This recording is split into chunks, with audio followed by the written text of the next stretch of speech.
Everybody, Dr. Joe Dispenza here. You're watching Science and Knowledge on TVR Cluj, Romania.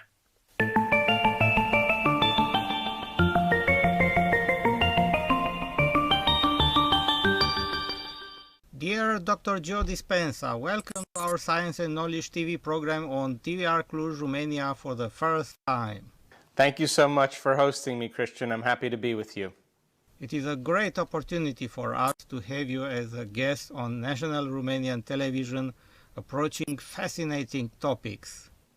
Thank you. I'm looking forward to our conversation.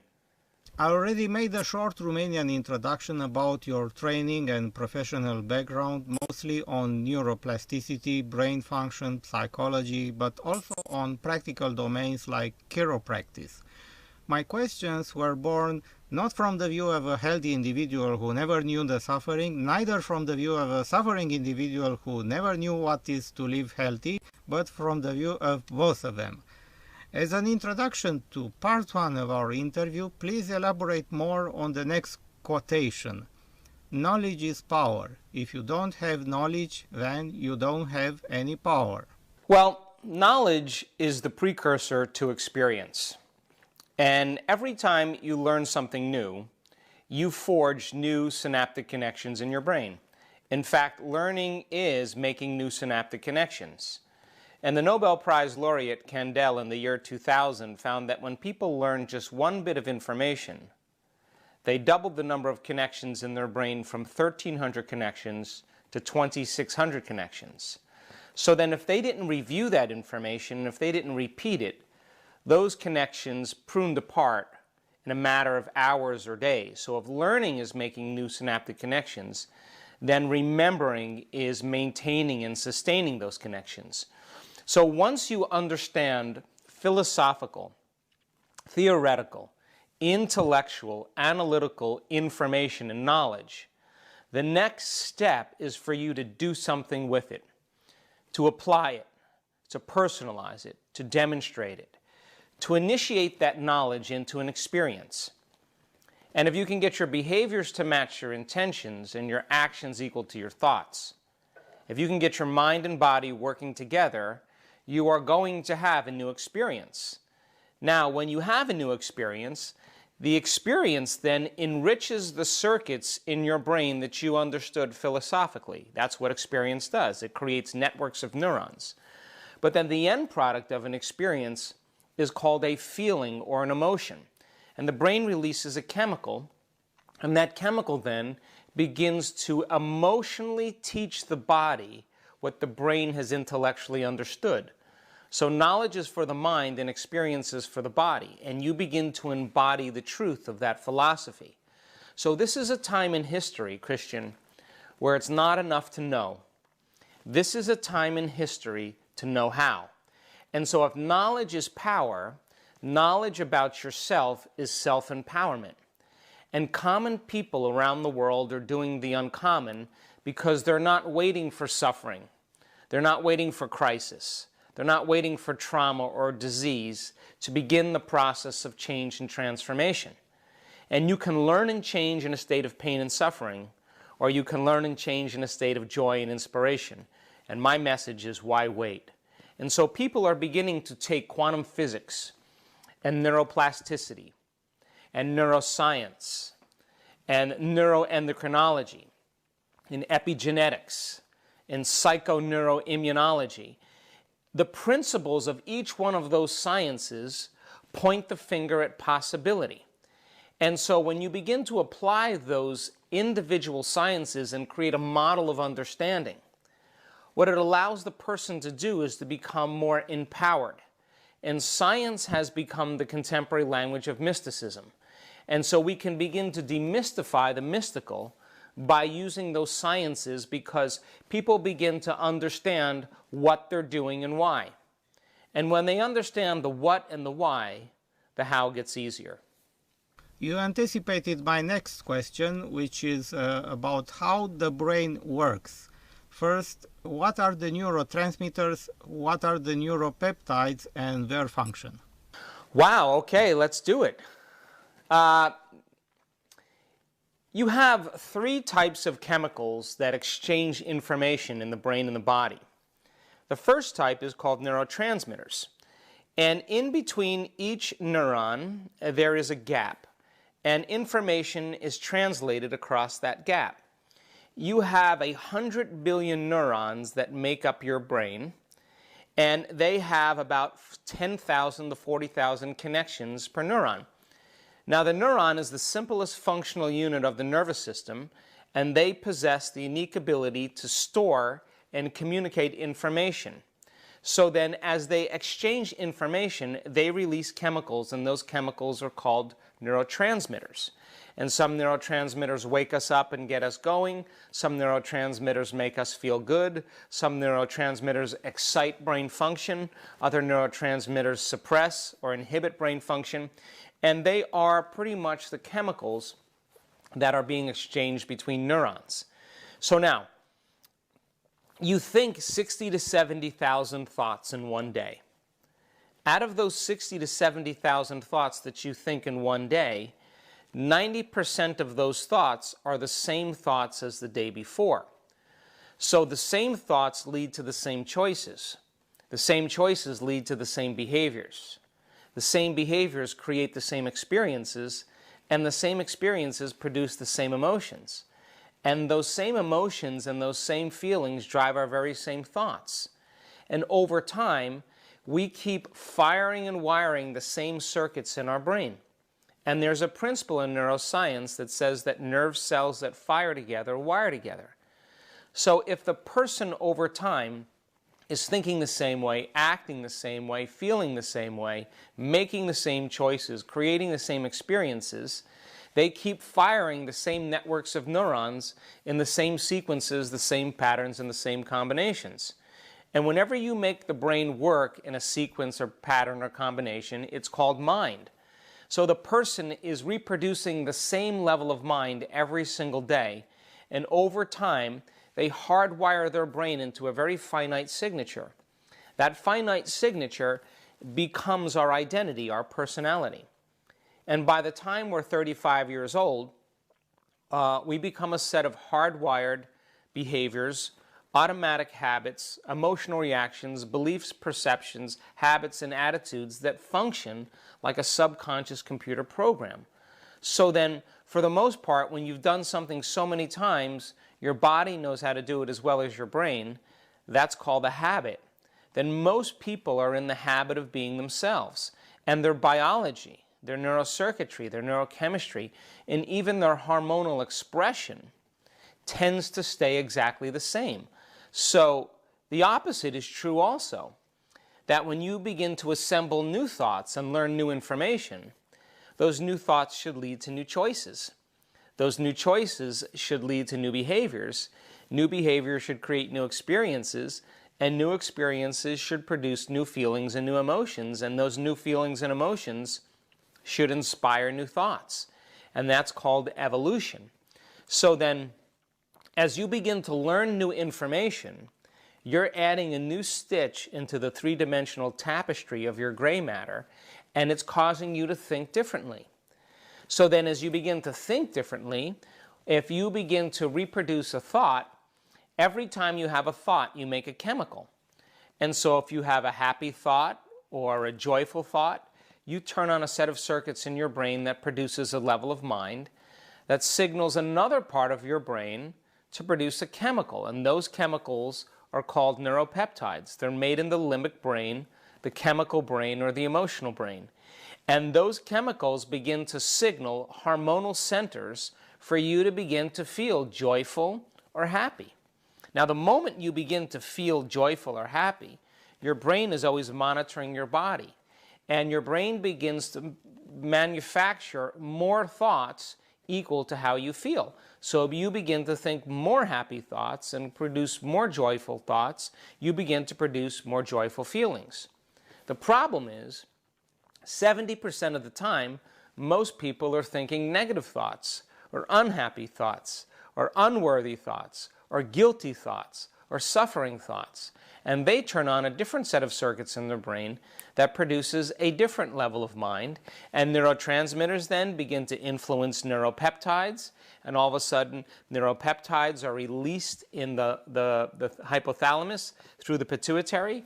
And here we go. All of a sudden, those chemical signatures from the limbic brain called neuropeptides begin to activate different hormonal centers for us to begin to feel unhappy or negative or unworthy or suffering or guilty. The moment we feel those guilty thoughts or those suffering thoughts or those negative feelings and emotions, we tend to think more corresponding thoughts. And people get caught in these cycles of thinking and feeling over time. And the repetition of that cycle conditions the body to become the mind.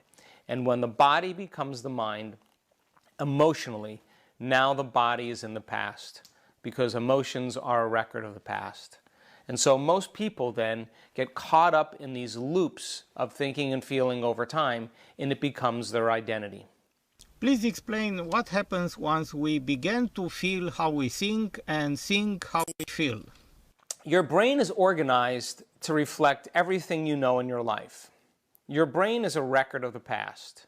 It's an artifact of everything you've learned and experienced to this moment.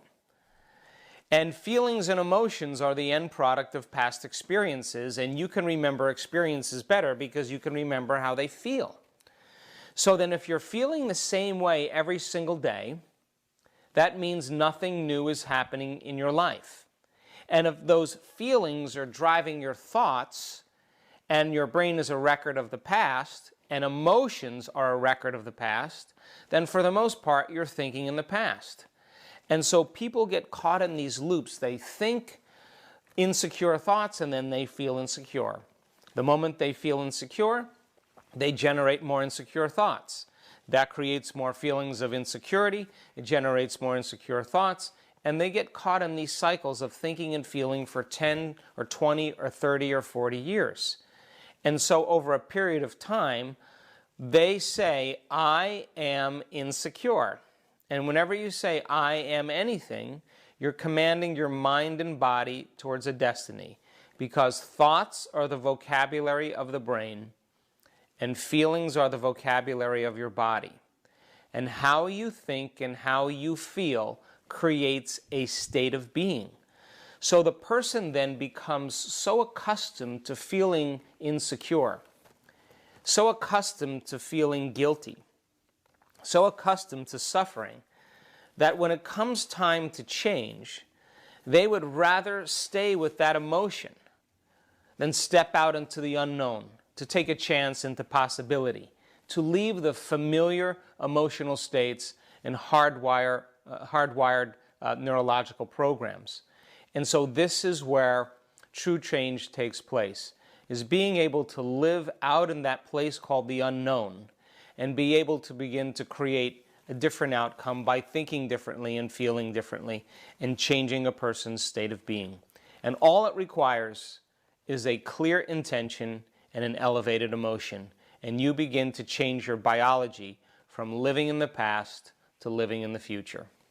But if someone had been caught on that loop for so many years, 20 years for example, which is unbelievable and unthinkable, someone to remain 20 years in suffering because the girlfriend left him without any rational reason, why can't we change that loop? Well, this is an interesting conversation because experiences that have a high emotional quotient, when you're shocked, when you're traumatized, when something happens unexpectedly and it captures all the brain's attention, the brain takes a picture. And when it takes a picture, it's correlating that picture with a feeling, the emotion from the experience. And what most people don't know is that every time they see that picture in their brain again, every time they reproduce that memory, they're producing the same chemistry in their brain and body as if the event was occurring outside of them. And the brain does not know the difference between an experience in our life that produces an emotion and an emotion that we can fabricate by thought alone. So the body is the unconscious mind. it does not know the difference between an experience in your life that produces an emotion and an emotion that you can fabricate by thought alone. So there's a chemical refractory period that's created after an emotional event. And most people don't know how to control their emotional reactions. And so these emotional reactions can tend to linger for hours and days and weeks and months and years. And over time, it's not the memories so much that the person is attached to, it's the feeling that's defined them as an individual. And so people's personalities, for the most part, are defined by feelings. And if feelings are familiar and they're a record of the past, and those feelings are driving people's thoughts, then they get caught and trapped in these states of being. So then the person's not conscious of that. It's just that they've been mismanaging their thoughts and their emotions for a long enough period of time that that's ultimately become their personality. And now here's the problem. They tend to view and perceive reality through that lens of the past. And when they do that, they can't see possibilities in their future. Please tell us about the placebo and placebo response and how does it work? Well, placebo has been my interest now for some time because we have been witnessing in our workshops and conferences all over the world in the last 10 years that people were healing by thought alone, right in our events. So the question is, how is it that you can give someone a sugar pill, a saline injection, or perform some false surgery or treatment, and a certain percentage of those people will accept, believe, and surrender to the thought without any analysis that they're getting the real substance or treatment, and they begin to program their autonomic nervous system to make the exact pharmacy of chemicals equal to the substance that they think they're taking. So the question is it the inert substance like the sugar pill that's doing the healing, or is it the body's innate capacity to heal? You see, that pill is a symbol that represents health. And that pill has been conditioned into the person into believing that pills can heal diseases. Why? Because conditioning is based on the past. So then if a person has taken a pill for the last 30 years, different types of pills to take away headaches, to take away indigestion, to help them to sleep, they begin to understand that that substance outside of them is changing their internal chemistry. And over time, they condition a belief into them. So now the doctor gives them a pill that looks like every other pill, but it's nothing but a sugar pill. And that person is told that this pill could actually heal them. And the moment they see that pill, they begin to create in the brain an image or a new possibility of some new future reality called getting well. And if they can combine that clear intention with an elevated emotion, they start to get inspired, or they start to feel gratitude, or they start to feel enthusiastic. They begin to elevate their emotional state, and when you combine a clear intention with an elevated emotion, and if thoughts are the language of the brain, and feelings are the language of the body, that person just moved into a new state of being. And all of a sudden, the autonomic nervous system begins to manufacture the exact chemicals equal to what the person thinks they're taking. So my question is, if you understand how the placebo works, number one, can you teach it? And number two, do you need that sugar pill or the saline injection? Or can a person begin to select a new potential in the quantum field by thought alone and begin to emotionally embrace that future reality before it's made manifest? So much so that the body, as the unconscious mind, is believing it's living in that future reality in the present moment, and they're signaling new genes and new ways to begin to change their very biology. So the exciting part about this is, for an example, 81% of people that are involved in placebo studies for depression, that are given a placebo, 81% of those people get better, and they're given the placebo.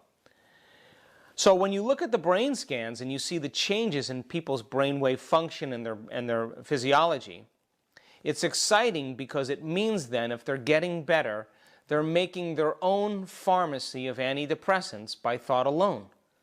So then if you can teach people how to do that, you can eliminate their belief in something outside of them that's doing the healing, some known, and begin to select an unknown. And revisit that unknown in mind and emotion over and over again to such a degree that that unknown finally becomes a known in their biology. And then will it begin to produce biological changes? And we've been very excited and mystified, in fact, by the number of people that have healed themselves from all kinds of clinical conditions that even at times medical science had no solution for. So they are beginning to tap the resources of the very power within them to do the healing, the body's innate capacity to heal.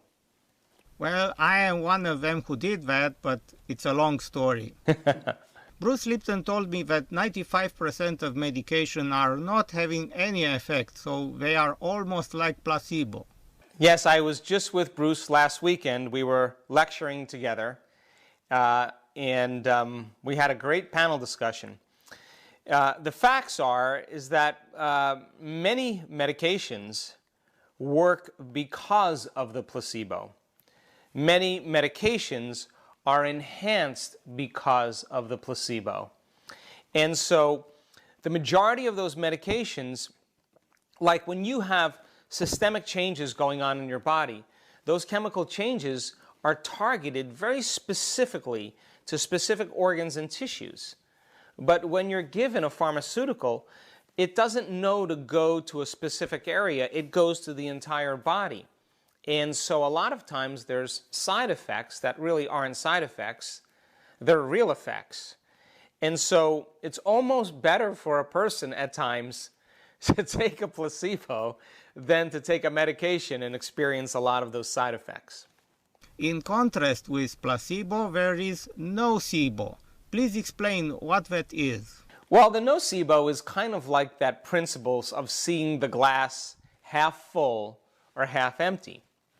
So if you give someone a sugar pill or a starch pill or a saline injection, and you tell them that you're giving them a medication, and there's measurable side effects from similar medications, they will begin to experience the adverse side effects from the medication that they think they're taking, but all they're taking, for the most part, is a sugar pill that's inert. So they begin to manufacture the very opposite effects, the side effects of the very drug they think they're taking, which is a very interesting conversation because a lot of those side effects lead to other medications that people take to handle those side effects. And here we go, it becomes more dependency on external substances.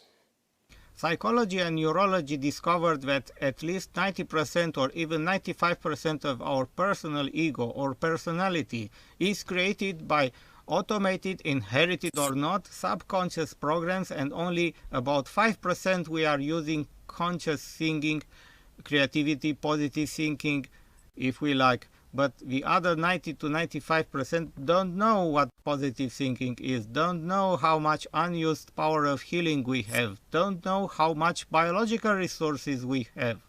Please explain why on the subconscious level we have too many bad programs and nobody wishes to change them. But think about this. Where most people learn their behaviors and their habits and their emotional reactions are either from their parents, their caregivers, or their exposure to technology and information and television.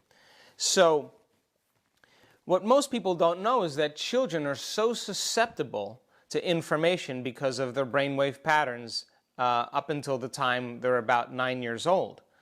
So all information that's going into a child's brain is going in unedited and unanalyzed. And so as they begin to observe behaviors, the observation of behaviors begins to activate what's called mirror neurons in their brain. The mirror neurons in their brain are the very neurons they'll be using to demonstrate the same behavior. So as they watch their parents get emotional and react, as they watch their parents with bad habits, they're paying attention to their primary caregiver because that's where their focused attention is, and they begin to prime the very circuits in their brain and begin to select and ultimately instruct those neurological networks to become subconscious programs that will ultimately run them later on in their lives. Now, when you're watching television, your brain goes into alpha brainwave patterns, and you begin to move into a very suggestible state. As you move into a suggestible state, you can further program an individual because it begins to reduce their analytical or their critical facilities. The other part of that is that we tend to do certain things over and over again. We tend to think certain ways repeatedly. We begin to feel emotionally and react emotionally the same ways over time. And if you keep doing something over and over again, it becomes a habit. Now, a habit is a redundant set of automatic, unconscious thoughts, behaviors, and emotions that's acquired through frequent repetition. A habit is when you've done something so many times that your body knows how to do it better than your brain. So now, most of people's unconscious habits and behaviors are stored in the body as the mind. So now the body becomes subconsciously programmed. So if the person has been subconsciously programmed to be negative their whole life and to feel guilty or unworthy, they can think positively all they want with the 5% of their conscious mind, but if they're feeling negatively, that's mind and body in opposition. So the challenge then is to recondition the body to a new mind. Now, why is this important? Why is it relevant? Because we use the model of meditation to begin that process of change. Because the whole process of meditation is to get beyond the analytical mind and begin to slow your brain waves down so you can move into those subconscious realms and begin to change self-limiting thoughts or unwanted behaviors or limited emotional reactions into more healthy and more unlimited states. But you can't do it with your conscious mind. You have to learn how to get into the operating system where true change can take place. So then the majority of people's programs are stored in the body. What do I mean by that? Well, you may not be able to remember your PIN number, or you may not be able to remember a combination on a lock, or you might not be able to remember a phone number. But if you've dialed that phone number or done that PIN number so many times, you'll come a point where you won't be able to consciously remember it, but your fingers will move. Well, how does that happen? It happens because your body has done it so many times, it knows how to do it better than your brain. And that's where 95% of our programs exist, in that subconscious realm. Now think about this. That means then, if you're not present in the moment, then 95% of the time, you're unconscious and you're running a program.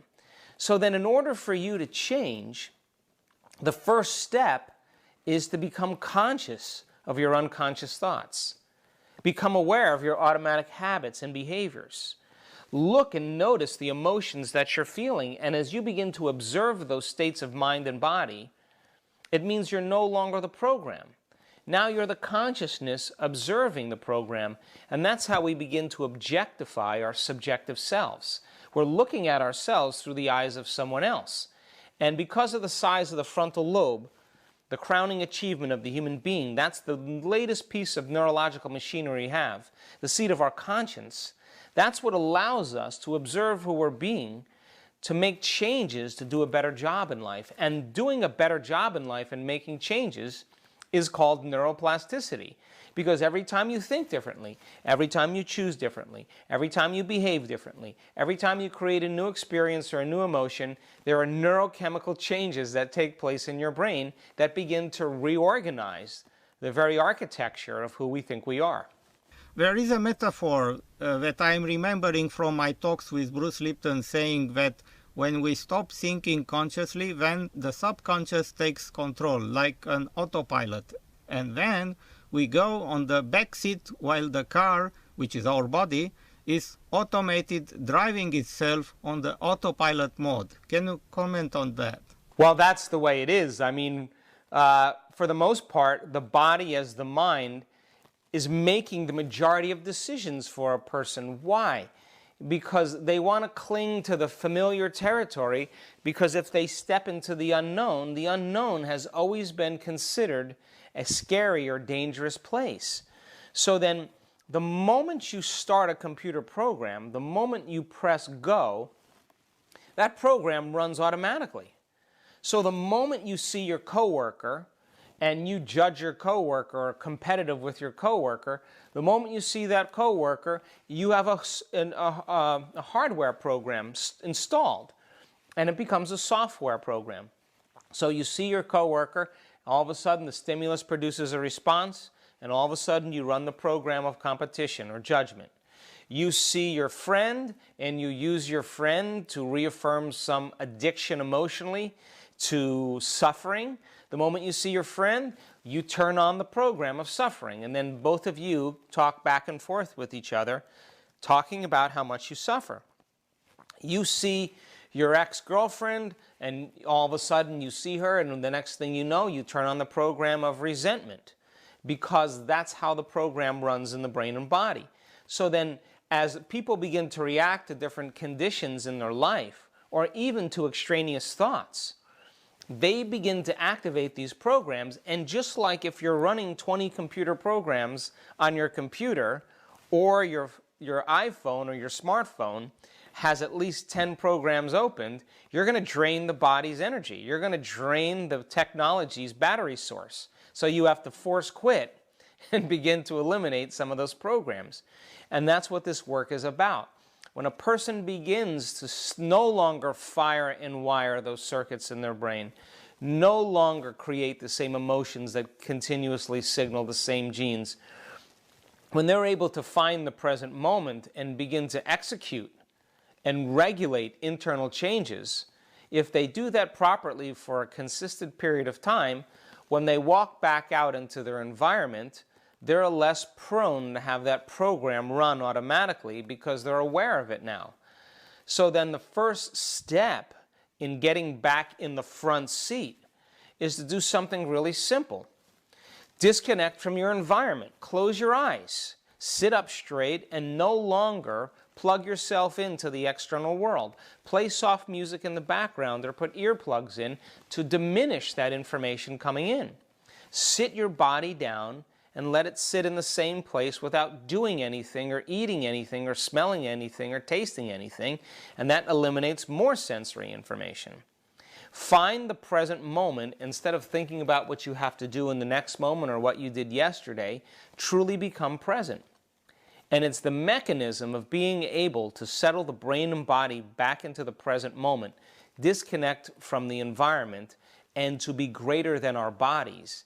That's when we begin to be defined by thought alone.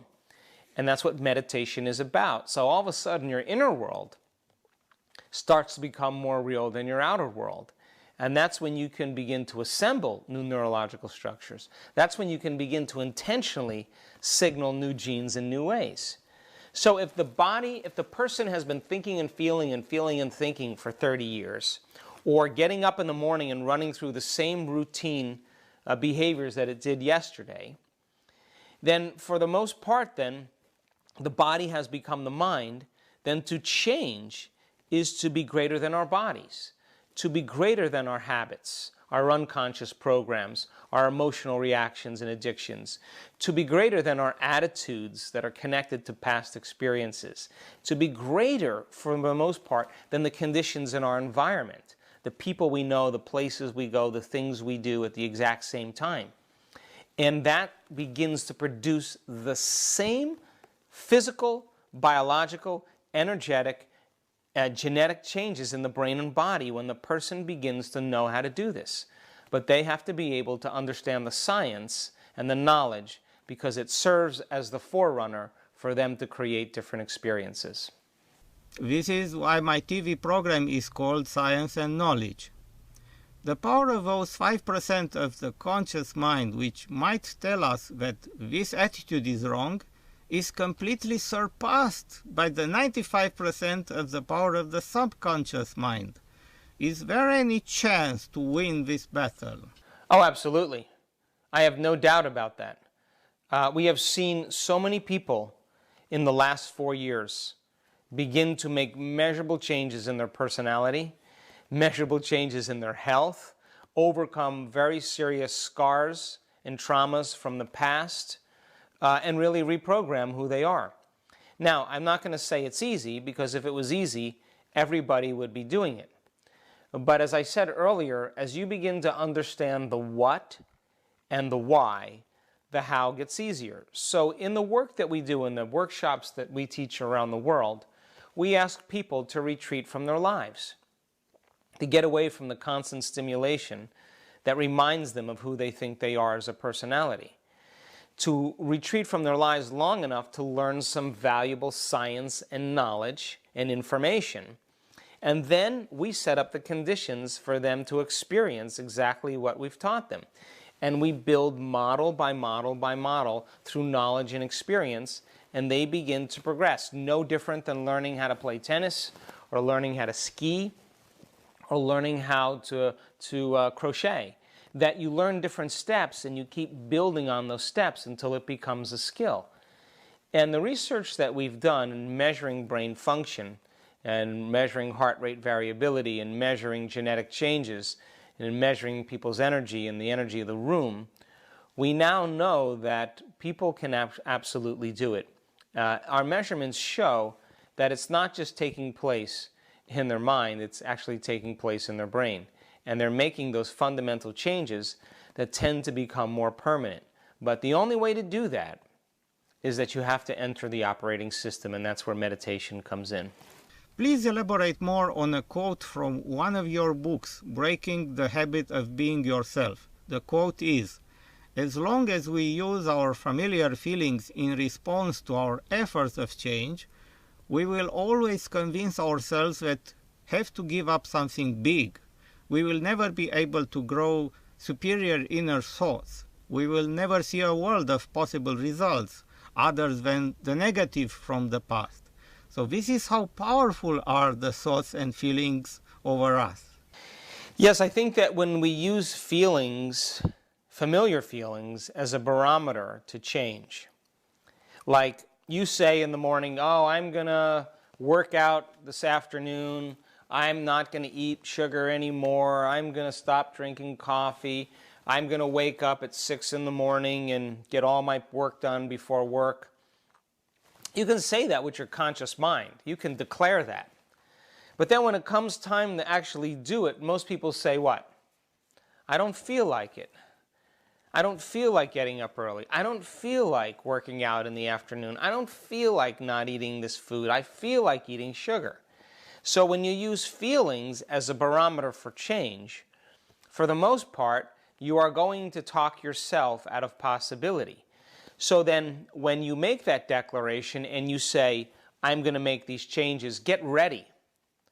Because the moment you say that, you're going to feel uncomfortable. And it's going to feel unfamiliar.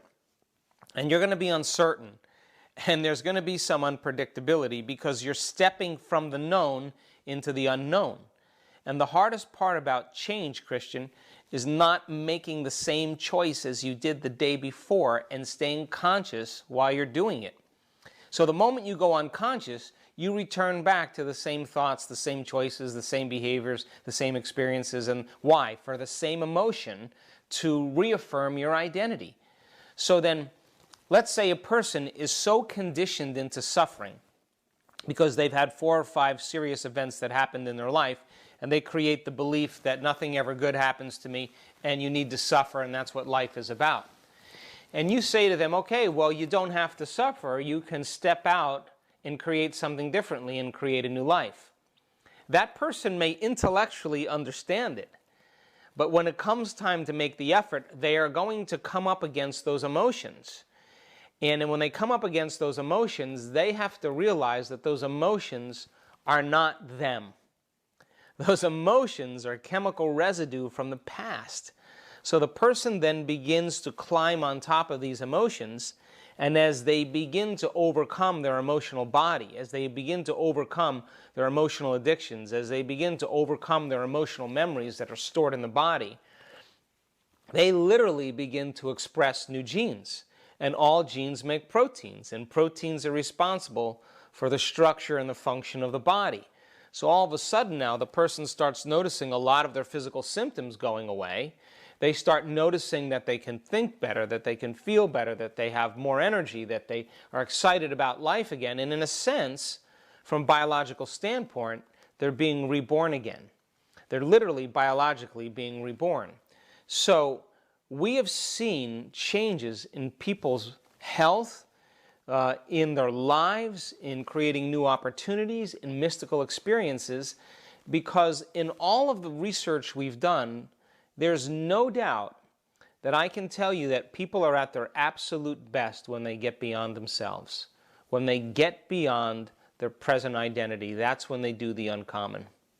Please explain why simple positive thinking cannot overcome the negative subconscious thoughts and habits. You will only accept, believe, and surrender to thoughts that are equal to your emotional state. And you will not accept, believe, and surrender to thoughts that are not equal to your emotional state. So if you're feeling guilty or unworthy, your body is in the emotional state, because emotions are the language of the body. The person's in the emotional state of guilty or unworthy, and they're thinking positively, and thought is the language of the brain. That thought will stop right at the brainstem and never make it to the body, because the body is conditioned emotionally into the past. So they can think positively all they want with their 5% of their conscious mind, but it's never making it into the body. Now, a person gets a diagnosis, some type of diagnosis, whether it's cancer or MS or lupus or Alzheimer's or whatever. They get that diagnosis, and the moment they get that diagnosis, they feel fear or they feel sadness. And they say, oh, I'm going to beat this condition. And now they say they're going to beat this condition with the 5% of their conscious mind, but they're not addressing what's in the operating system subconsciously. So if they think positively and they're feeling fear or they're feeling sadness, that thought is never going to make it to the brainstem and reach the body. So then if you take a person and you change their emotional state into a state of gratitude, into a state of inspiration, into a state of enthusiasm, if they can sustain that emotional state, they will accept, believe, and surrender to the thoughts equal to that emotional state, and they will begin to program their autonomic nervous system into a very different destiny.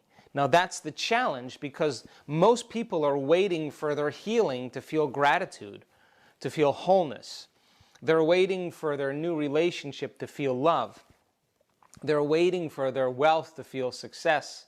That's the old model of reality of cause and effect, waiting for something outside of us to change how we feel inside of us.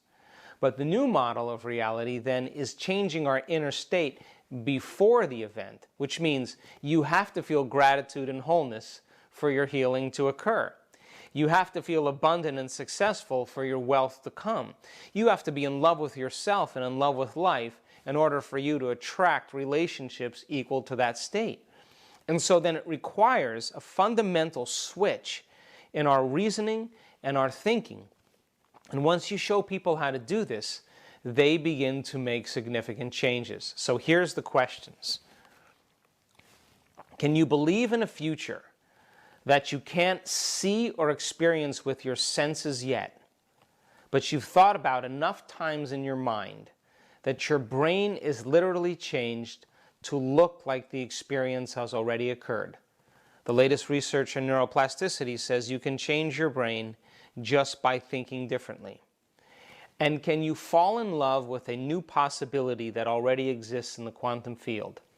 And can you emotionally embrace that future reality before it's made manifest to such a degree that your body, as the unconscious mind, is believing that it's living in that future reality in the present moment and you're signaling new genes and new ways to change your body to look like the experience has already occurred. Now reason this. If there's physical evidence in your brain and body to look like the experience has already occurred, physical evidence, it means that the event has already occurred. And this is when people begin to relax, and when they relax and surrender, that intelligence that's giving us life begins to change our body, and that same intelligence that's giving us life is that same intelligence that's causing all the functions of the universe to take place, begins to organize events in our life equal to a new state of being. Now the brain is no longer a record of the past, it's a map to the future. And the body is no longer anchored to the past because of those limited emotional states. The body is using those elevated emotions as energy to drive them to a new future. And I'm telling you, common people around the world are doing the uncommon just by practicing some simple principles. Before we close the part 1 of our interview, I'd like to inform our viewers that they will have a very special opportunity to meet you in person in Bucharest, the conference on November 23rd, 2016 at Crown Plaza, Bucharest. Please tell us just a bit, what is the topic you wish to present there? Well, it's an evening talk that I'm going to be doing in November, and my interest really is to show people how powerful they really are, to talk to them about the new science of possibility, to tell them what people are doing around the world in terms of healing themselves and changing their lives and creating better lives for themselves, and combine some quantum physics with a little neuroscience, with a little epigenetics to show people what they can actually do to create a better life for themselves. Thank you very much for this amazing opportunity, and we meet again for part 2 of our interview next time. Thank you so much, Christian.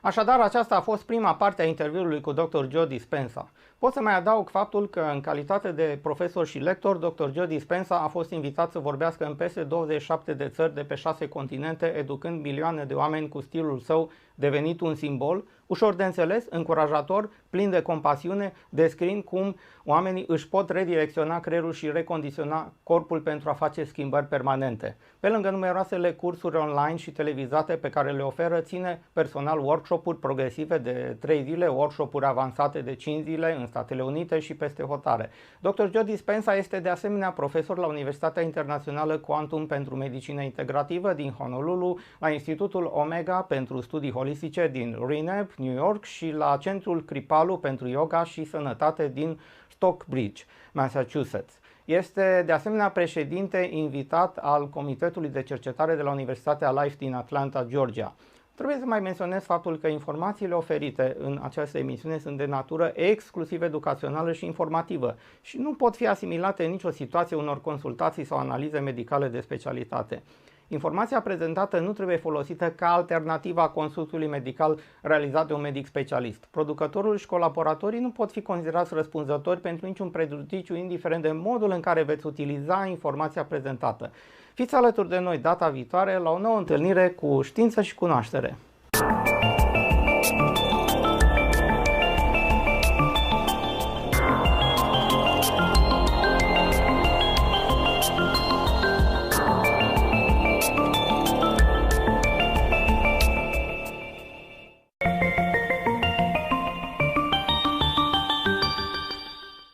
Dear Dr. Joe Dispenza, welcome to our Science and Knowledge TV program on TVR Cluj, Romania for part 2 of our first interview.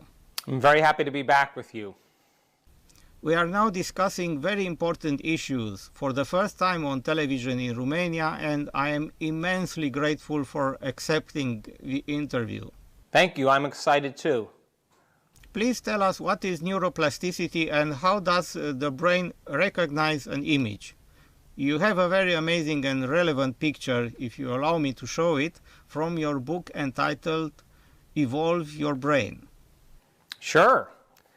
Neuroplasticity is the brain's ability to make new synaptic connections. And they used to think that the brain, science used to think that the brain was hardwired, meaning that we're born with certain propensities and we're going to be like that for the rest of our lives. But we are, in fact, marvels of adaptability and change. And so as you begin to think differently, as you begin to act differently, as you begin to choose differently, as you begin to create new experiences, the brain begins to rewire itself and create new neural pathways that become the very substructures of who we become. So plasticity then affords us the ability to change throughout our entire lives. And that continues through any age, even people later in their years. So the brain is not hardwired in any way. It's very much able to change and reroute connections. Please tell us more about the chemistry of survival. Well, living in stress is living in survival. And stress is when your body is knocked out of homeostasis. Stress is when your body is knocked out of balance. The stress response is what your body innately does to return itself back to order. Now, for the most part, we have three types of stress. We have physical stress like trauma, accidents, injuries, falls. We have chemical stress like viruses, bacteria, mold, toxins, blood sugar levels. And we have emotional stress like family tragedies, finances, traffic, internet connections, mortgages. And all three of those things, whether they're physical, chemical, and emotional, knock the brain and body out of balance. Now, all organisms in nature can tolerate short-term stress. If a deer is in the woods and it's grazing, and all of a sudden it sees a pack of coyotes, the moment the deer perceives some threat in its external environment, it turns on a primitive nervous system called the fight or flight nervous system, or the sympathetic nervous system. And the moment that sympathetic nervous system is switched on, the animal goes into survival and it's stressed. And all of a sudden, the body begins to mobilize enormous amounts of energy so that it can adapt to some threat in its external environment. So the pupils dilate, the salivary juices shut off, respiratory rate increases, heart rate increases, digestive glands close down, blood is sent to the extremities, glucose is mobilized, and the body is prepared for some threat in the external environment. Now, if the deer outruns the coyotes, 15 minutes later, it returns back to grazing, the event is over, and the body moves back to balance and homeostasis. Now, that's very adaptive because you need to mobilize all of that energy to survive, and it creates a certain amount of stress. And so that short-term stress, all organisms in nature can tolerate short-term stress. But what if it's a coworker? What if it's an in-law? What if it's a family member? And you keep turning on that stress response because you're perceiving your coworker, you're perceiving an in-law, you're perceiving a family member as if they were a pack of coyotes. Now, what was once very adaptive all of a sudden becomes very maladaptive. Because when you turn on the stress response and you can't turn it off, now you're headed for disease. Because no organism can live in survival mode or emergency mode for extended periods of time. Because as you mobilize all of this energy for some threat in your external environment, there's no energy in your internal environment for growth and repair. There's no energy for long-term building projects. There's no energy to restore the body back to balance because we've mobilized and used the majority of it in survival. So then, what makes it so unique is that human beings, because of the size of the neocortex and the frontal lobe, we can turn on the stress response just by thought alone. You can think about your problems. You can think about what happened yesterday. You can begin to worry about something that's going to happen tomorrow. And by thought, you can turn on the same stress response as if you were being chased by a pack of coyotes. And so then, as we turn on the stress response by thought alone, the very chemicals of stress give the brain and body a rush of energy, a rush of adrenaline. And that rush of energy and rush of adrenaline causes us to become addicted to those very chemicals. We become junkies to those very chemicals. And so then we begin to use the problems and conditions in our life to reaffirm our emotional addictions. The poor relationship, the bad job, the news, finances, whatever.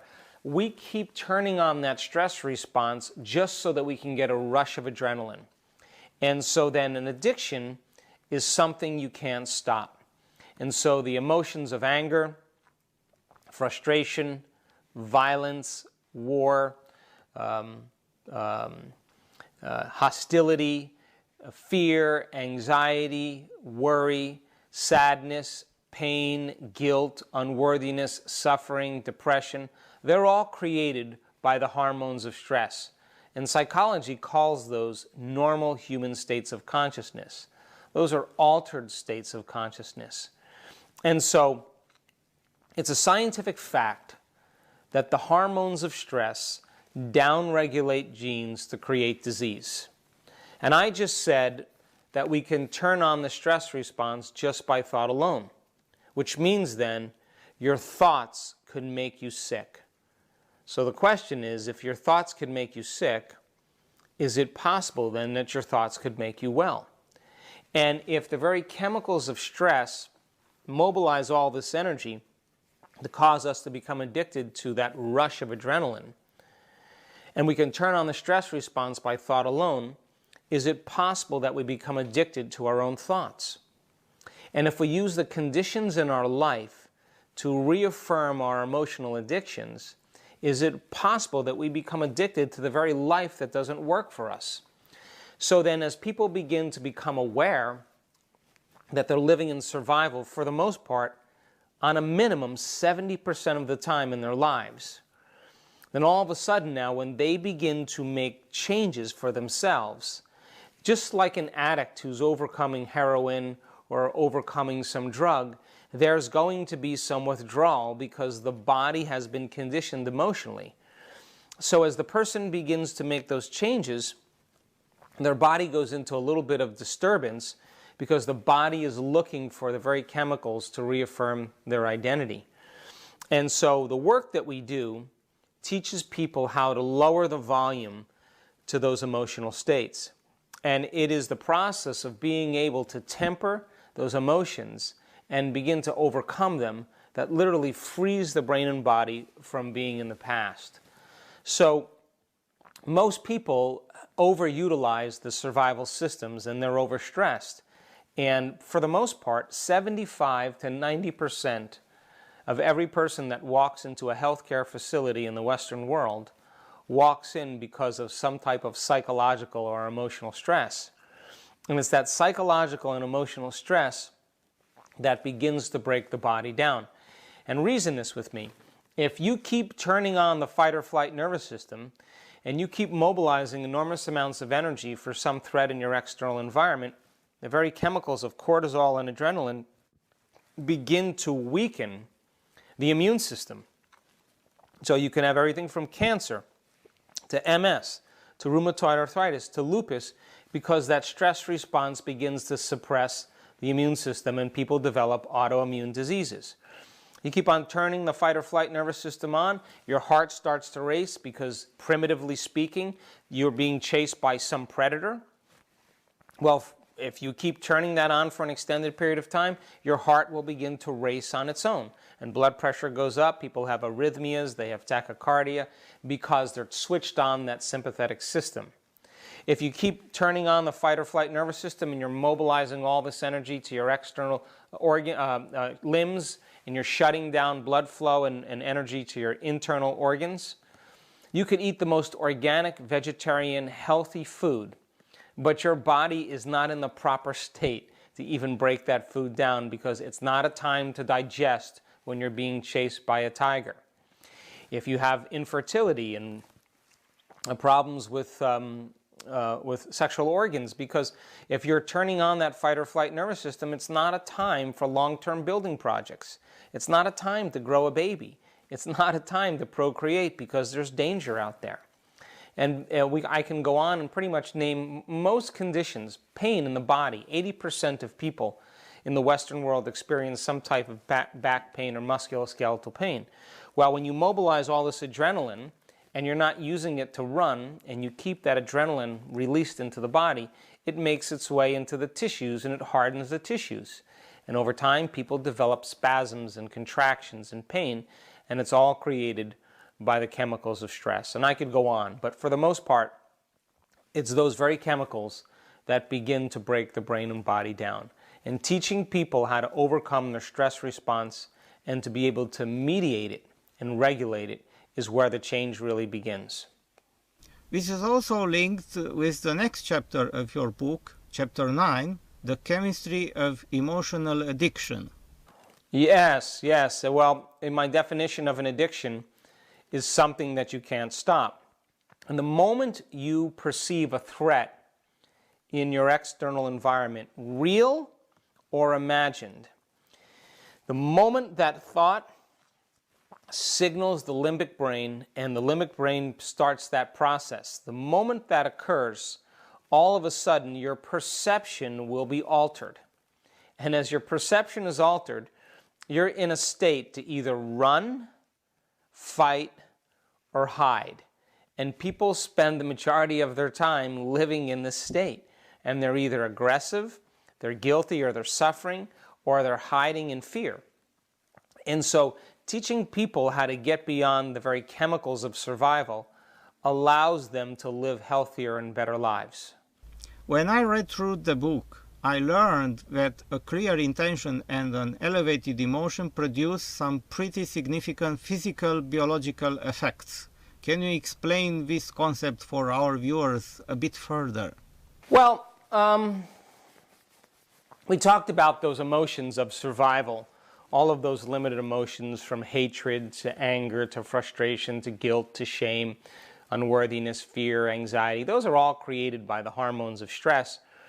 And that's when we begin to draw energy from a body's vital field and we turn it into chemistry, and the very field around our body begins to diminish. Now we are more matter than less energy, more particle in quantum physics, less wave.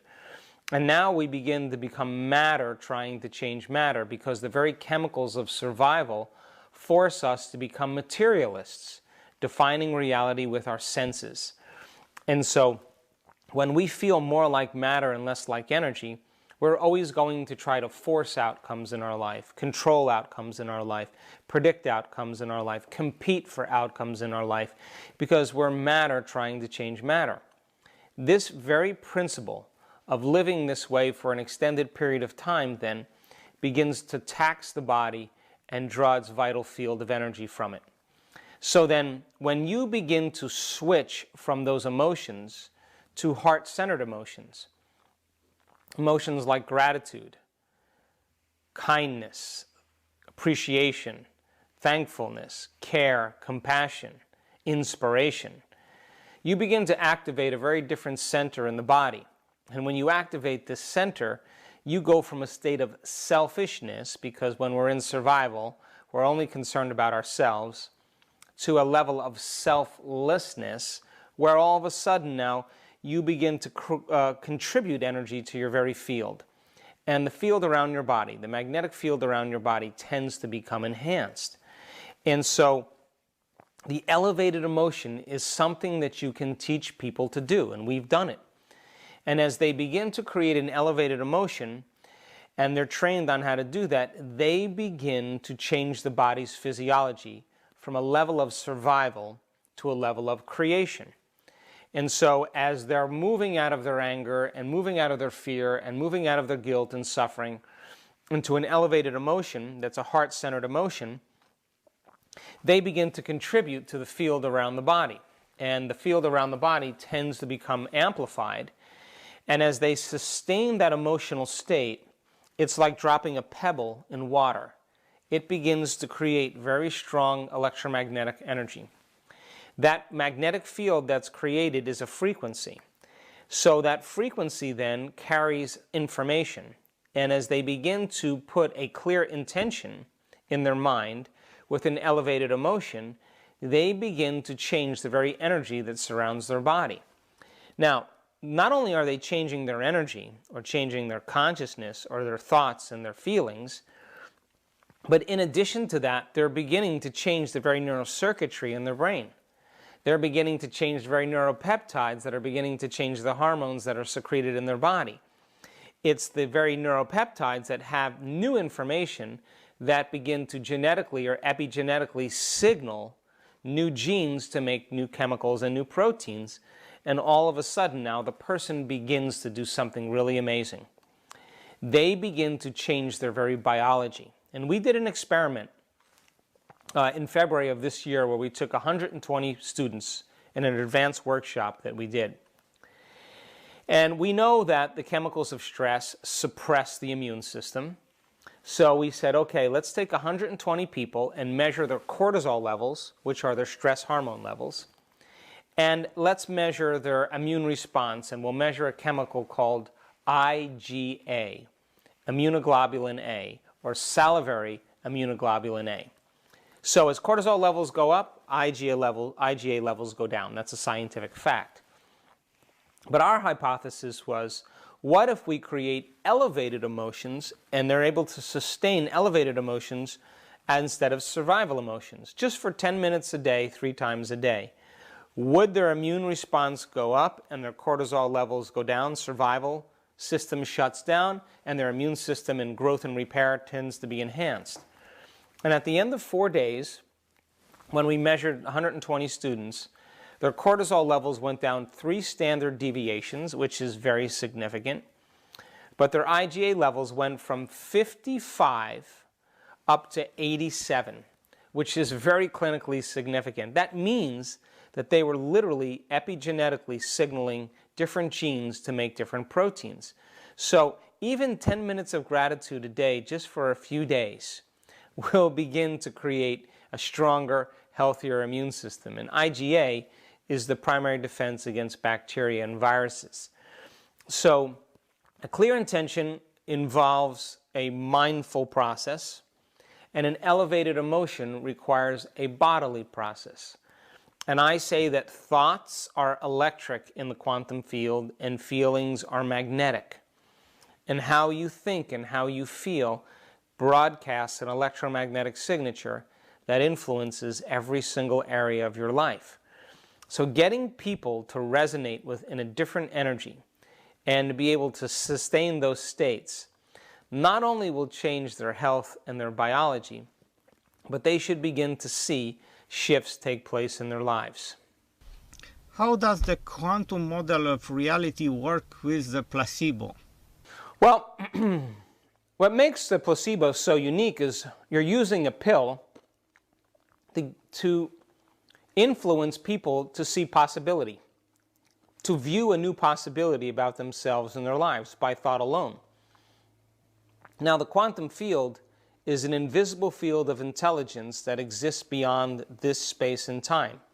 There's no objects there, there's no people there, there's no things there, there's no matter there.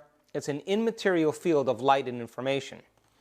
And so it's the realm of possibility, and possibility is thought. So when a person begins to be introduced to a placebo, when they're introduced to the placebo is a symbol of possibility. They're selecting a new possibility in the quantum field. They don't know they're doing that, but they're thinking differently, like, I think I can get better, or this should help me, or I'm looking forward to playing with my grandchildren again, or gosh, maybe I can go on that vacation, or maybe I won't limp anymore. As they begin to image in their mind a new outcome, that's called a clear intention. And so then intention does nothing to change the quantum field. Intention is one element. You're selecting a possibility. But when you combine that clear intention with an elevated emotion or an elevated energy, so to speak, it's that elevated emotion and elevated energy that begins to change the very biology of our body. So then, as they embrace that future and the thought in their mind becomes the experience, the end product of an experience is called a feeling or an emotion. And all of a sudden now, the person begins to change their state of being. And if they keep revisiting that every day, because placebo studies, by the way, aren't just one sugar pill. In placebo studies, they have to take the placebo sometimes for 6 or 8 weeks. And that placebo then keeps reminding them of the future possibility. So in our work, we instruct people how to move into a new state of being and how to combine the clear intention with an elevated emotion and access an unknown in the quantum field and revisit it over and over again for weeks until it becomes a known, just like instead of taking an external substance, they're selecting that possibility without using anything outside of them. How is it possible to make your inner experience of thoughts and feelings more real than an outer past experience? What does that to do us physically? Well, what you don't know is that you do that all the time anyway. The privilege of a human being, because of the size of the forebrain, the size of the frontal lobe, is that we can make thought more real than anything else. That's the privilege. So if you're driving down the freeway in your car, and all of a sudden, as you're driving down the freeway, you start daydreaming, and all of a sudden you forget that you have a body. You forget about the road in front of you, the car that you're driving. You forget about time. Your inner world is becoming more real than your outer world. And like a movie screen, like a picture, a scene opens up, and for the most part, you're in that scene. And that kind of fascination, that kind of focused attention begins to fool the brain into believing what's going on between the person's ears is more real than what's going on in their outer world.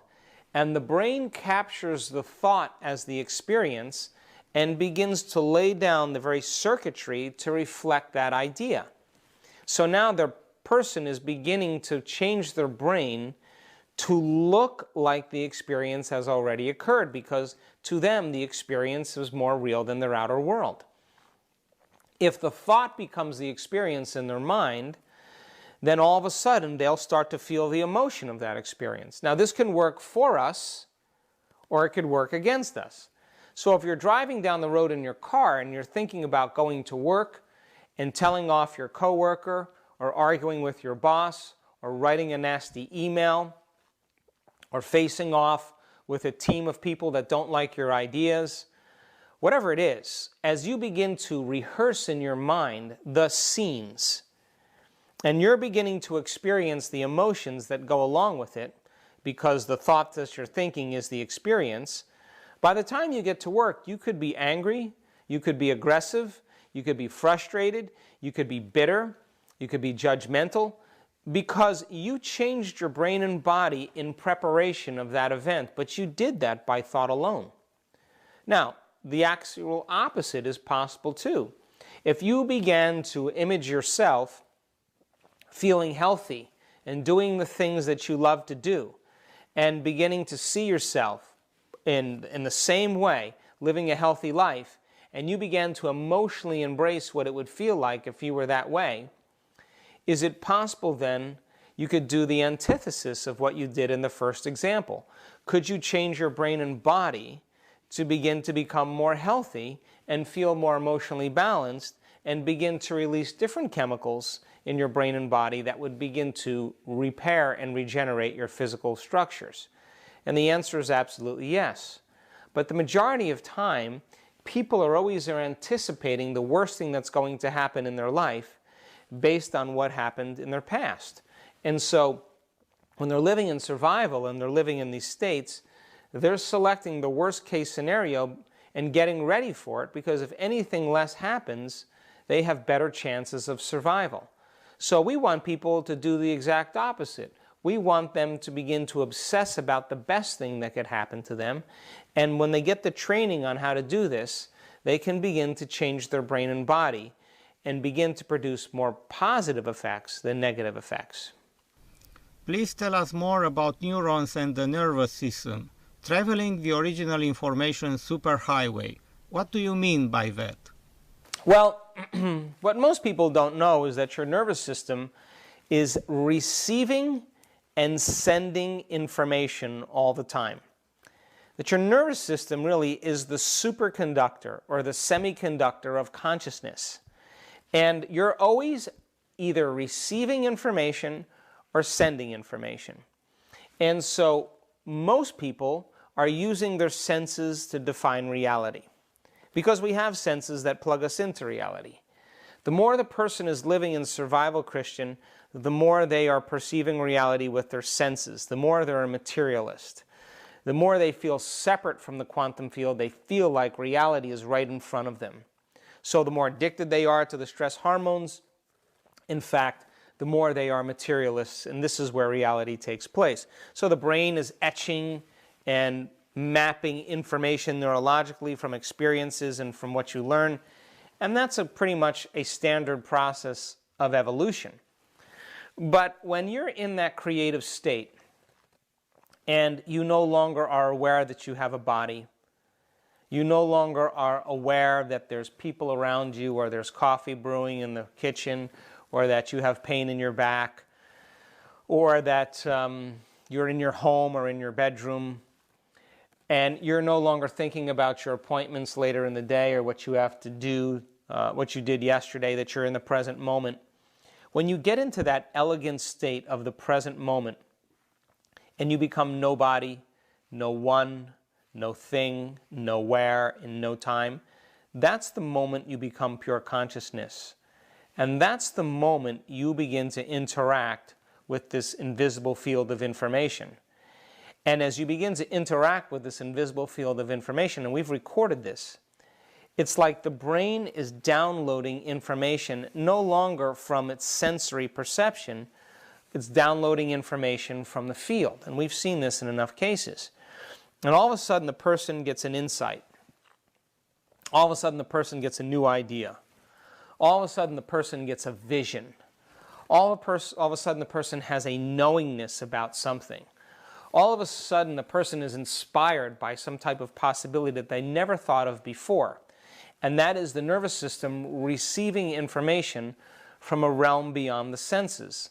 Now this is that quantum moment, that download that's taking place, where it not only is just an insight, but it's an epiphany. It reaches every cell of the person's body, and they know information is true. They know it to be the truth. And they begin to trust that intuition. They begin to trust that vision. They begin to say, I know that in some way that this is my future. And they begin to make the necessary choices, demonstrate the right behaviors, create the right experiences that literally lead them into a new reality. So that kind of downloading of data that takes place from the field is taking place beyond our senses. It's taking place from the realm of the immaterial and not the material, because that moment that we become pure consciousness is the moment our consciousness begins to merge with the consciousness of the quantum field, which is an infinite field of intelligence. And that's when people start to trust themselves more, and that's when people start to live more healthier and more enriched lives. How does the neuron impulses spreading the message? Well, there's 100 billion neurons in the brain, as we said in the first show, and they fire in different sequences, patterns, and combinations. And so when you learn something new, you make a new connection. If you keep adding more information to what you're learning, the neurons begin to assemble into what's called neurological networks. Those neurological networks are kind of the hardware of the brain. But if you keep reviewing that information and firing and wiring those circuits, the hardware becomes a software program, and it becomes more of an automatic neurological network. So you have a neural network to brush your teeth, you have a neural network to drive your car, you have a neural network to speak a language or more than one language, and you will begin to access information in that stored neurological network. But the memory is not only stored in the brain is the pattern of information, kind of the the downward causation, but that energy also, memory also exists in the field as well. So the person's accessing, by turning on that network, information from the field. But once the program, the neurological network, turns on, that neurological network runs automatically. And that becomes pretty much who a person is if they keep doing it. So that's why they can drive their car, drink coffee, text, talk, check the news, talk to their children in the back seat, shift gears. They have all these programs running because all those different automatic neurological networks are working at the same exact time. So being able to combine those neurological networks in different ways is what allows us the ability to create new levels of mind. So as an example, we tell people that they have a lot of skills and things that they do really well in their lives. And we don't want them to eliminate any of that. We want them to take those propensities and characteristics, those skills and habits that are constructive, and use the same neurological networks to build new neurological networks so that they can begin to apply more enhanced information into their lives. So the combination of putting those neurological networks together, creating bigger levels of mind, applying those neurological networks to have greater experiences, begins to enrich the very gray matter of our brain because we're evolving who we are. How does the chemical messengers create the connections? Well, you know, there's that principle in neuroscience, it's called Hebbian learning. And Hebbian learning says that nerve cells that fire together wire together. So you learn a phone number, and someone tells you their 10-digit phone number, and then you repeat it to yourself. You recognize the first 3 digits because it's the same area code, or say, that you have. And then you kind of remember the next 3 numbers, and then you memorize the last 4 numbers. And you keep repeating the number over and over again, over and over again, over and over again, over and over again.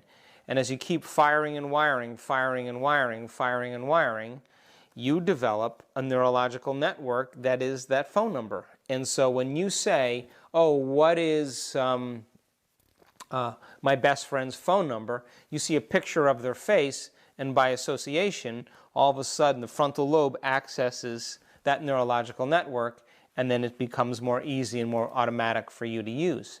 So the same thing applies if you have a neurological network to be wealthy or successful or healthy or happy or unlimited or mystical or spiritual, whatever it is. It's the process of assembling these levels of mind and keeping them alive, keeping them firing and wiring until they become integrated. And as they integrate more, that becomes your new way of being. You think that way, you act that way, and you feel that way. And how you think, how you act, and how you feel is called your personality. And your personality creates your personal reality. That's it. So then, most people try to create a new personal reality as the same personality, and it doesn't work. We literally have to become someone else. What are the main types of neurotransmitters and what are their function? Well, we have excitatory neurotransmitters like glutamate.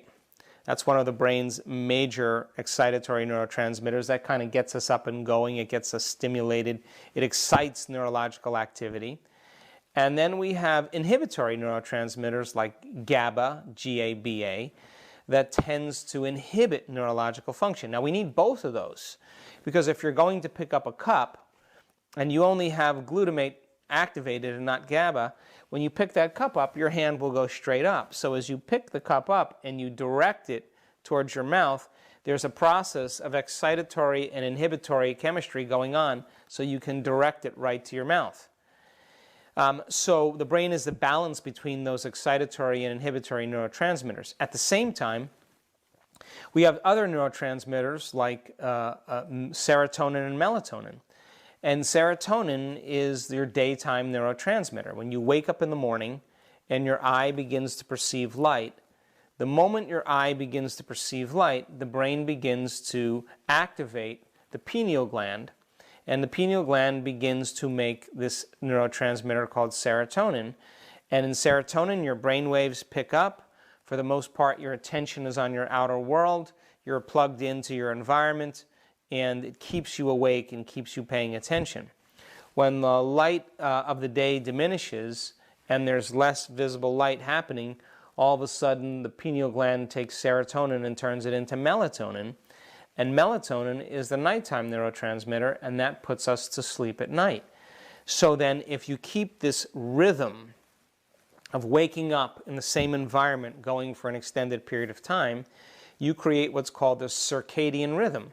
So all of a sudden your brain and body get entrained into the environment, and you wake up in the morning pretty much at the same time, your brain chemistry turns on, you start your day, and then as night starts to change and the light starts to go along with it, all of a sudden melatonin is created and your body gets in this kind of natural rhythm. The problem is that for most people, if they're living in stress and they're living in high levels of cortisol, the higher the person's levels of cortisol, the less amount of melatonin they make. And that's a very adaptive function in antiquity, because if you're stressed because there's a neighboring tribe that's warring, or there's a predator that's living close to your village, the very mechanism that's created from the hormones of stress and the higher cortisol levels is going to stop you from sleeping, which means you're going to have better chances of survival and you're going to stay awake. It's kind of a primitive mechanism. The problem is that people spend so much time living with high cortisol levels that they don't sleep, and their melatonin levels go down, and melatonin is strongly associated with a lot of the body's innate ability to repair and regenerate. We also have neurotransmitters like dopamine, which activate pleasure centers in the brain. Like if you're thinking about having a nice warm cup of coffee with the right type of milk and the mocha and however you like your coffee, as you begin to look forward to drinking that coffee, you turn on dopamine. Or if you're going to see a lover or a husband or a wife or seeing one of your children, as you get excited or think about seeing them in anticipation, you begin to produce higher levels of dopamine. Then there's ones like acetylcholine that just really, for the most part, have to do with memory formation and just levels of cognition and rationale. But each one of those neurotransmitters are chemical messengers that produce different functions in the brain. You mentioned the glutamate, and in Romania we have a problem with food products which some of them contains too much glutamate, and in time this substance accumulates in the body and perturbs the neuroimpulses. Well, that's true, because glutamate is a great binder to certain salts, and glutamate is an excitatory chemical. So a lot of times when people are consuming flavor enhancers or preservatives that have glutamate in it, it kind of heightens the threshold of excitability in their nervous system, and it could give them headaches or insomnia or not make them feel as well, because the flavor enhancer is overactivating the glutamate pathways in the brain. And a lot of times people don't even know that they're consuming glutamate because so many foods and so many processed foods have those flavor enhancers in there, so it can stimulate the brain. So not only is it creating a better taste, but you're combining the better taste with an excitatory function. So the person eats the French fries or eats the sautéed Chinese food or whatever, and all of a sudden they like the taste, but along with liking the taste, the brain gets a little aroused. And as it gets a little bit aroused and it starts to feel more awake for a short period of time, that person is going to crave that food whenever their brain chemistry starts to change, and you create a dependency just with flavor enhancers. There are a lot of interesting information in your book about neurology. Please tell us about the types of nervous systems and how they work. Wow, okay. You've done your homework. Well, you have your central nervous system, and this is just basic information. Your central nervous system is made up of your brain and your spinal cord. Your central nervous system controls and coordinates all other systems in your body. You couldn't digest your food. You couldn't move a muscle. You couldn't void your bladder. You couldn't react to certain chemicals with your immune system without the aid of your nervous system. So your nervous system, the central nervous system is like the electrical wires that run the machine. You have a brain, and the spinal cord is an extension of the brain. And so that's the main processing unit. And wherever you have the most number of neurons clustered together, you have the greatest capacity to learn, remember, and function. So then off the central nervous system, you have what's called peripheral nerves. And those are nerves that connect to the central nervous system that send and carry information to different parts of the body. So some of those nerves, peripheral nerves, are for the most part voluntary nerves, like if I'm going to make a muscle or if I'm going to stand up, I use the peripheral nerves for a voluntary function. We also have peripheral nerves that are involuntary nerves. In other words, some message is coming from a part of my brain that's digesting my food and filtering blood, and that's happening behind the scenes of my awareness.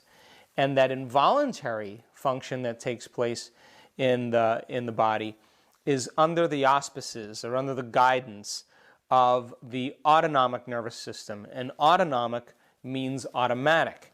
And so that exists under the thinking neocortex, and it's about the size of an apricot, and it has a bunch of substructures that controls body temperature, that controls appetite, that controls digestion, hormonal levels, blood sugar levels, and all of that's happening behind the scenes of our awareness. So as the autonomic nervous system stays in balance, the person maintains a high degree of health. If the autonomic nervous system is consistently moved out of balance because of the hormones of stress, that imbalance becomes the new balance, and now the person is headed for disease. So the integration of these different nervous systems in working together for the body to work more holistically is a great definition of health. Please tell us shortly about the myth of the gene controls and how can we rewrite the genes using educated behavior? Well, the first lie that we've ever been taught and been programmed by is that genes create disease. Less than 1% of people on the planet are born with genetic conditions like Tay-Sachs disease or sickle cell anemia or type 1 diabetes. The other 95 to 99% is created from lifestyle and behaviors. Now, genes are like Christmas tree lights. They turn on and off all the time. And when they turn on and they become activated or regulated, that's called upregulation. When they turn off or they shut down, that's called downregulation. Now, what most people don't know is that the body is a protein-producing machine. Muscle cells make muscle proteins called actin and myosin. Your immune system makes immune proteins called antibodies. Your stomach cells make stomach proteins called enzymes. Your eye cells make eye proteins called keratin. And your body is a protein-producing machine. Now, proteins are responsible for the structure and the function of your body. And so then in order for any cell in your body to make a protein, a gene has to be regulated. So, for the most part, people live their life every single day, 90% of the time thinking the same way, acting the same way, and feeling the same way. And because there's no new information coming from any new experience, they kind of keep the same genes on and the other genes turned off, and they're headed for some type of genetic destiny. So then, the latest research shows that when you begin to behave differently and you master a behavior, you release what's called behavior-dependent genes, or you activate the behavior-dependent genes. If you have a new experience and that experience has a threshold of emotion that's heightened, you will begin to instruct and select what's called experience-dependent genes, and both those behavior-dependent genes and those experience-dependent genes are passed on to the very next generation. So when the scientists began to map the human genome, Christian, they said, okay, The body is made up of about 100,000 proteins, so there should be 100,000 genes for each one of those proteins. It takes 40,000 additional proteins to begin to make those 100,000 proteins, so there should be 40,000 more genes for those regulatory proteins. So 100,000 proteins, 100,000 genes plus 40,000 genes is 140,000 genes. So the scientists said 140,000 proteins, there should be 140,000 genes for each one of these proteins. When they mapped the human... 23,000, little over 23,000 genes. So then the question is, how could we have more proteins than genes that make those proteins? Because in one gene, we can have over 3,000 variations on one individual sequence. And so then as the gene begins to get new information, the chemical signature or this chemical instruction that's happening outside of the environment of the cell is knocking on the genetic door that begins to select and instruct the new gene to make a new protein. So then, for the most part, if most people are embracing the same experiences, demonstrating the same behaviors, living by the same emotional reactions, they're keeping the same genes on and the other genes turned off, and now they're headed for some type of genetic destiny. So then what if you understood, if you can have people begin to think differently, begin to act differently, begin to feel differently, to begin to experience new things, and they're able to change their very genetic expression, is it possible then that once they program that new gene, is it possible for them to become healthy? And so that is the model we use to understand how so many people in our work have healed themselves of cancer, that have healed themselves of diabetes, of rheumatoid arthritis, of MS, of lupus, of rare genetic disorders, of endocrine conditions, because for the most part, they understood that they were their own genetic engineers. And genes do not create disease. And when people say genes control our destiny, they've given their power away to really begin to change their lives. And so we teach people how to literally begin to express new genetic potentials, and they become their own personal genetic engineers. Because we are approaching the end of the interview, please tell us about the second event that you are planning to do in Romania, Bucharest, on March 2017. Well, we do workshops, what we call progressive workshops, all over the world. We do them in London, we do them in Barcelona, we do them in Paris, we do them in Milan, we do them in Rome, we do them in Munich, we do them in Hamburg, we do them in Amsterdam, all throughout the United States, Mexico City, Canada, Australia, Sydney, Melbourne. We do these progressive workshops pretty much around the world. And these progressive workshops really are an opportunity for people to go from this knowledge, this philosophy, to initiating it into experience, to ultimately begin to create a new state of being or master that information. And so it's a Friday night, all day Saturday, and all day Sunday. And it's an opportunity for people to retreat from their lives and to begin to learn some vital information about what science says about possibility, and combine a little neuroplasticity with a little quantum physics and epigenetics, and give people the understandings. And then right after they understand that information, they go right into an experience. And then after that experience, then, we give them more information, they build on the last one, and we keep progressing the model. And these, if you come to the event, you will be in and out of meditation the entire weekend. You'll learn how to change a belief or perception about yourself and your life. You'll understand what it means to find the sweet spot of the generous present moment and to practice what it means to be present. We will teach you, for the most part, how to tune into a potential that already exists in the quantum field by changing your electromagnetic energy to match some possibility that already exists, and you'll understand the science behind that. We will show the research that we've done on a lot of students, what we call supernatural results, to show people that it's entirely possible for them to create the miraculous, or at least the healing in their lives. We will also teach people how to change their body as their mind and then recondition their body to a new mind.